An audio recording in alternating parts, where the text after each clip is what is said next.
ರಾಮದುರ್ಗದಿಂದ sir ಬಂದೈತ್ರಿ. ಇದು 4x4 ಒಳಗ sir ಕೇಳೋನು ನಮ್ದು ಇನಾಮದಾರ್ ಸೈಕಲ್ಸ್ ಕ್ವಾಲಿಟಿ ಬಗ್ಗೆ ಮತ್ತು ನಮ್ಮ ಸರ್ವಿಸ್ ಬಗ್ಗೆ, ಆಮೇಲೆ ಪ್ರೈಸಿಂಗ್ ಅವಾಗ ಹೆಂಗೆ ಅನ್ಸೇರಿ ಈಗ ಸರ್ ಹೇಳ್ತಾರೆ. ಸರ್ ಭಾಳ ಪ್ರೈಸಿಂಗ್ ಬಗ್ಗೆ ಪರ್ಟಿಕ್ಯುಲರ್ ಇತ್ತು ಕಿ ನನ್ಗೆ ಇಷ್ಟ ಬಜೆಟ್ ಒಳಗೆ ಬೇಕಾಗಿದೆ. ಅವ್ರ ಬಜೆಟಲ್ಲಿ ನಾವು ಗಾಡಿ ಕೊಟ್ಟೇವೇ ಇಲ್ಲ, ಅವ್ರು ಖುಷಿ ಐತಿಲ್ಲ. ಸರ್ ಎಕ್ಸ್ಪೀರಿಯನ್ಸ್ ಹೆಂಗೈತಿ ಸರ್ ಜೊತೆಗೆ ಮಾತಾಡೋಣ. ಸರ್ ನೀವು ಎಲ್ಲಿಂದ ಬಂದಿರಿ?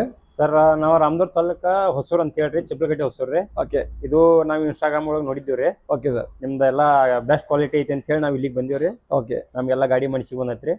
ನಾಳೆ ನಮ್ಮ ಮಗಂದ ಬರ್ತಡೇ ಐತ್ರಿ, ಓಕೆ ಓಕೆ. ಗಿಫ್ಟ್ ಕೊಡ್ಬೇಕಂತ ಹೇಳಿ ನಾವು ಒಯ್ಯಾಕ ಬಂದೇವ್ರಿ. ಶ್ರೇಯಸ್ ಅಂತ ಹುಡುಗೈತಿ, ಅವ್ರ ವಯಸ್ಸು 3 ಕಂಪ್ಲೀಟ್ ಆಗ್ತಿದೆ ನಾಳೆ. ಹಾ. ನಾಳೆ ಅವ್ರದ್ದು 4th ಬರ್ಡೇ, 3 ಮುಗಿತೈತಿ, ಅವ್ರ 4 ಚಾಲು ಆಗ್ತಿದೆ. ಈಗ ಅವ್ರ ಸಂಬಂಧ ಇದ್ದು ಸರ್ ಗಾಡಿ ಒಯ್ತಾರೆ, ರಾಮದುರ್ಗದಿಂದ ಬಂದಿದ್ರಿ. ನಿಮ್ಗೂ ಈ ತರ ಗಾಡಿ ಬೇಕಾರೆ ನಮ್ದು ಪೇಜ್ ಫಾಲೋ ಮಾಡಿ, ಇನಾಮದಾರ್ ಸೈಕಲ್ಸ್, ಕಡೆ ಬಜಾರ್, ಬೆಲ್ಗಾಮ್. ಶೋರೂಮ್ ಬರ್ರಿ, ಇಂತ ನಿಮ್ಗೆ 4x4 ಗಾಡಿ ಎಲ್ಲ ಸಿಗ್ತಾವ. ಸರ್ ಭಾಳ ಖುಷಿ ಅದನ್ರಿ ರೇಟ್ ಬಗ್ಗೆ, ಕ್ವಾಲಿಟಿ ಬಗ್ಗೆ. ಸರ್ ಕ್ವಾಲಿಟಿ ಅನ್ಸಿರಿ? ಕ್ವಾಲಿಟಿ ನಂಬರ್ 1 ರೀ. ಸರ್ ನಮ್ ನೋಡೋರ್ಗೆ ಏನಂತೀರಿ? ನಂಬರ್ 1 ರೀ. ಬೇಕಾದವ್ರು ಬಂದು ಒಯ್ಬಹುದ್ರಿ. ನಮಗ್ ಮಾತ್ರ ಪಸಂದ್ ಆಗೈತ್ರಿ. ಪಸಂದ್ ಆಗಿ ನೀವು ಖುಷಿ ಐತೆ ಸರ್? ಆಯ್ತು ಸರ್. ಸರ್ವಿಸ್ ಎಲ್ಲ ನಮ್ದು ಹೆಂಗೆ ಸರ್? ಅಗ್ದಿ ಭಾರಿ ಐತ್ರಿ sir. Thank you so much. ನೀವು ಬರ್ರಿ, ಪೇಜ್ ಫಾಲೋ ಮಾಡ್ರಿ. Thank you so much.